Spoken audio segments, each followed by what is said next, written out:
Hi ಸ್ನೇಹಿತರೆ, ಎಲ್ಲರಿಗೂ ನಮಸ್ಕಾರ. ನೋಡಿ, ಗೃಹಲಕ್ಷ್ಮಿ ಯೋಜನೆಯ ಪ್ರತಿಯೊಂದು ಫಲಾನುಭವಿಗಳಿಗೆ ಸರ್ಕಾರದಿಂದ 6,000 ಹಣ ಜಮಾ ಆಗಿದೆ.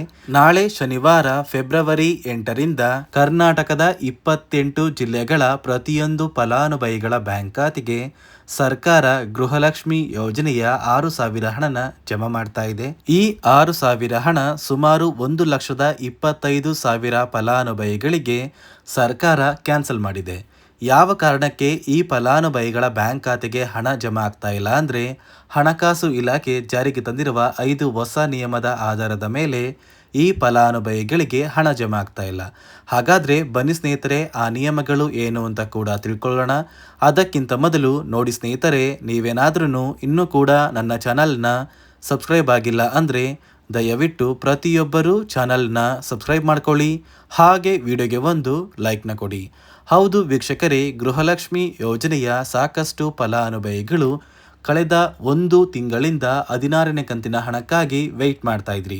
ಇದೀಗ ಕೊನೆಗೂ ಸರ್ಕಾರದಿಂದ ನಿಮ್ಮ ಬ್ಯಾಂಕ್ ಖಾತೆಗೆ 6,000 ಹಣ ಜಮಾ ಆಗಿದೆ.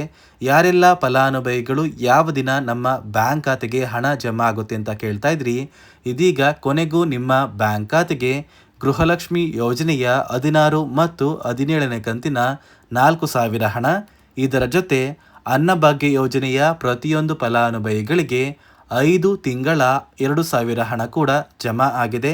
ಒಟ್ಟು ಪ್ರತಿಯೊಂದು ಫಲಾನುಭವಿಗಳ ಬ್ಯಾಂಕ್ ಖಾತೆಗೆ ಸರ್ಕಾರ 6,000 ಹಣನ ಜಮಾ ಮಾಡಿದೆ. ನಿಮ್ಮ ಬ್ಯಾಂಕ್ ಖಾತೆಗೂ ಕೂಡ ಇಂದು ಶನಿವಾರ ಫೆಬ್ರವರಿ 8ರಿಂದ ಸರ್ಕಾರ 6,000 ಹಣನ ಜಮಾ ಮಾಡ್ತಾ ಇದೆ.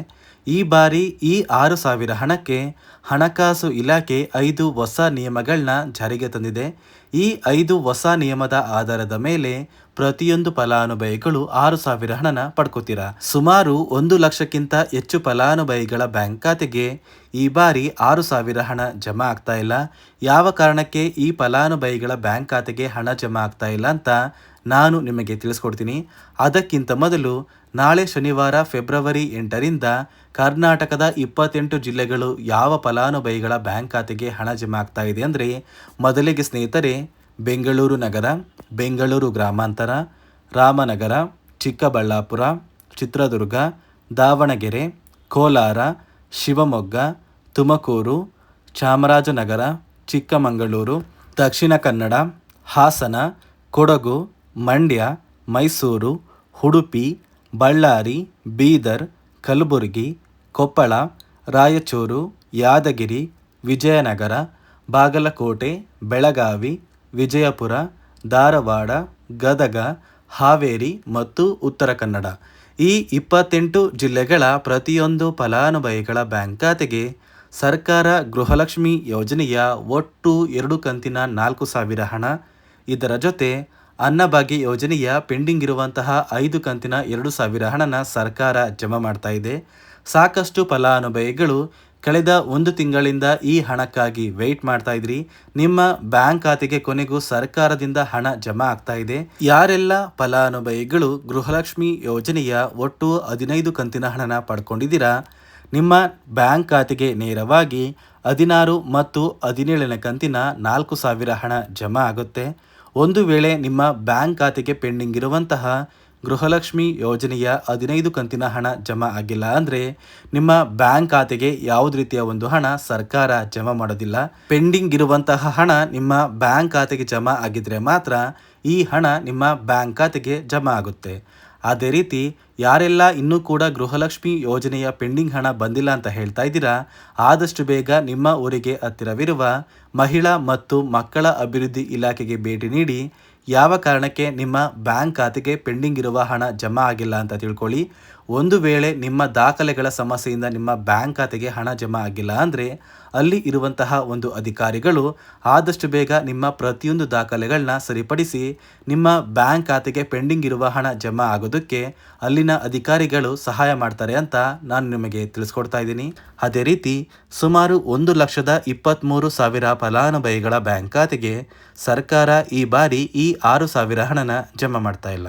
ಸರ್ಕಾರ ಗೃಹಲಕ್ಷ್ಮಿ ಯೋಜನೆಯ 16ನೇ ಕಂತಿನ ಹಣಕ್ಕಾಗಿ ಪ್ರತಿಯೊಂದು ಫಲಾನುಭವಿಗಳ ಒಂದು ದಾಖಲಾತಿಗಳನ್ನ ಮರು ಪರಿಶೀಲನೆ ಮಾಡುವಂತಹ ಸಂದರ್ಭದಲ್ಲಿ ಸಾಕಷ್ಟು ಫಲಾನುಭವಿಗಳಿಗೆ ಸರ್ಕಾರ ಇತ್ತೀಚೆಗೆ ಜಾರಿಗೆ ತಂದಿರುವ 5 ಹೊಸ ನಿಯಮದ ಆಧಾರದ ಮೇಲೆ ಅವರ ಬ್ಯಾಂಕ್ ಖಾತೆಗೆ ಯಾವುದೇ ರೀತಿಯ ಗೃಹಲಕ್ಷ್ಮಿ ಯೋಜನೆಯ ಹಣನ ಜಮಾ ಮಾಡೋದಕ್ಕೆ ಆಗೋದಿಲ್ಲ ಅಂತ ತಿಳಿದು ಬಂದಿದ್ದು, ಸುಮಾರು 1,23,000 ಫಲಾನುಭವಿಗಳ ಒಂದು ಗೃಹಲಕ್ಷ್ಮಿ ಯೋಜನೆಯ ಹಣ ಸರ್ಕಾರ ಕ್ಯಾನ್ಸಲ್ ಮಾಡಿದೆ. ಹಾಗಾದರೆ ಬನ್ನಿ ಸ್ನೇಹಿತರೆ, ಸರ್ಕಾರ ಜಾರಿಗೆ ತಂದಿರುವ 5 ಹೊಸ ನಿಯಮಗಳು ಏನು ಅಂತ ನಾನು ನಿಮಗೆ ತಿಳಿಸ್ಕೊಡ್ತಾ ಇದ್ದೀನಿ. ನೋಡಿ ಸ್ನೇಹಿತರೆ, ಮೊದಲನೆಯ ಒಂದು ನಿಯಮ ಬಂದು ಗೃಹಲಕ್ಷ್ಮಿ ಯೋಜನೆಯ ಪ್ರತಿಯೊಂದು ಫಲಾನುಭವಿಗಳು ಯಾರೆಲ್ಲ ಇದ್ದೀರಾ, ನಿಮ್ಮ ಮನೆಯ ಪ್ರತಿಯೊಂದು ಸದಸ್ಯರ ಆಧಾರ್ ಕಾರ್ಡ್ನ ನಿಮ್ಮ ಬಳಿ ಇರುವಂತಹ ಒಂದು ರೇಷನ್ ಕಾರ್ಡಿಗೆ ಕಡ್ಡಾಯವಾಗಿ ಲಿಂಕ್ ಮಾಡಿಸ್ಬೇಕು. ಈ ಒಂದು ನಿಮ್ಮ ಆಧಾರ್ ಕಾರ್ಡ್ನ ಲಿಂಕ್ ಮಾಡಿಸೋದಕ್ಕೆ KYC ಅಂತ ಕರೀತಾರೆ. ಸಾಕಷ್ಟು ಫಲಾನುಭವಿಗಳ ಒಂದು ರೇಷನ್ ಕಾರ್ಡಿಗೆ KYC ಪೆಂಡಿಂಗ್ ಇದೆ. ಅದೇ ಒಂದು ಕಾರಣಕ್ಕೆ ಸರ್ಕಾರ ಈ ಬಾರಿ ಈ 5 ಹೊಸ ನಿಯಮಗಳನ್ನ ಜಾರಿಗೆ ತಂದಿದೆ. ಅದೇ ರೀತಿ ಎರಡನೆಯ ಒಂದು ನಿಯಮ ಬಂದು ಸಾಕಷ್ಟು ಫಲಾನುಭವಿಗಳ ಒಂದು ಆಧಾರ್ ಕಾರ್ಡ್ ಏನಿದೆ, ಆ ಒಂದು ಆಧಾರ್ ಕಾರ್ಡ್ 15 ವರ್ಷ ಅಥವಾ 15 ವರ್ಷಕ್ಕಿಂತ ಹೆಚ್ಚು ಹಳೆಯ ಆಧಾರ್ ಕಾರ್ಡ್ ಆಗಿದೆ. ಈ ಒಂದು ಫಲಾನುಭವಿಗಳು ಅವರ ಆಧಾರ್ ಕಾರ್ಡ್ಗೆ ಯಾವುದೇ ರೀತಿಯ ತಿದ್ದುಪಡಿ ಕೂಡ ಮಾಡಿಸಿಲ್ಲ ಮತ್ತು ಯಾವುದೇ ರೀತಿಯ ಒಂದು ಅಪ್ಡೇಟ್ನ ಕೂಡ ಮಾಡಿಸಿಲ್ಲ.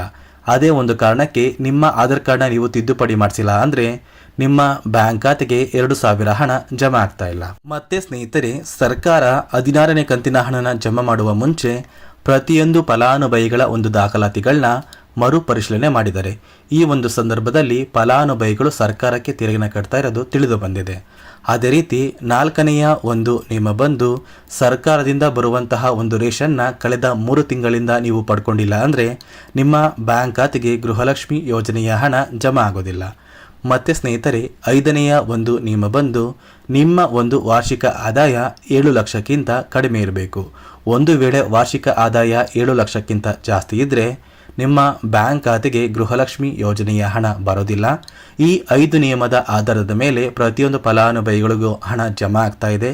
ನಾಳೆ ಶನಿವಾರ ಫೆಬ್ರವರಿ 28ರಿಂದ ಕರ್ನಾಟಕದ 28 ಜಿಲ್ಲೆಗಳ ಪ್ರತಿಯೊಂದು ಫಲಾನುಭವಿಗಳ ಬ್ಯಾಂಕ್ ಖಾತೆಗೆ ಸರ್ಕಾರ 6,000 ಹಣನ ಜಮಾ ಮಾಡ್ತಾ ಇದೆ.